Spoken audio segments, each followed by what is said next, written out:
бахшида ба ҷашни 34-умин солгарди истиқлоли давлати ҷумҳурии тоҷикистон дар деҳотҳои ноҳияи восеъ чорабиниҳои фарҳангии дона тараннумгари дастовардҳои даврони соҳиби истиқлолии кишвар инъикоскунандаи тинҷиву осоиштагӣ дӯстӣ ва ҳамдигарфаҳмӣ доир гардиданд. дар деҳоти бобошоиён бо пешоҳангии кумитаи иҷроияи ҳизби халқии демократии тоҷикистон дар ноҳияи восеъ ин ҳамоишҳо хона ба хона доир гардиданд. дар ин ҳавлӣ намоиши ҳунарҳои мардумӣ бо нишон додани нақшу нигори миллӣ ҳар гуна гулдӯзиҳо бо тарҳи ниёгон духташуда ба навгониҳои ба онҳо ворид гардида диққатҷалбкунанда буданд. духтарони маҳалла бо омода намудани таомҳои гуногуни миллӣ нишон доданд ки онҳо мероси ниёгонамонро дар самти пухтупази таомҳои миллӣ нигоҳ медоранд.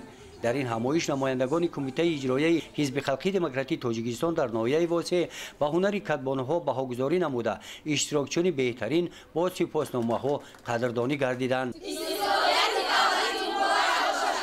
дар ҳамин гуна ҳамоиш ки дар деҳоти гулистон доир гардид, раиси ҷамоати деҳот сокинони деҳотро ба муносибати ҷашни 34-умин солгарди истиқлоли давлатии ҷумҳурии тоҷикистон табрик намуда қайд намуданд ки деҳоти гулистон аз 7 деҳа иборат буда зиёда аз 28600 нафар аҳволи бошукрона аз ҳаёти осоишта умр ба сар мебаранд. дар ҷашнвораи дона намунаҳо аз ҳунарҳои мардумӣ, пухтупазҳои миллӣ, шарбату шириниҳо пешниҳод гардонида шуда ҳунари волои мардуми ин деҳотро инъикос менамуданд.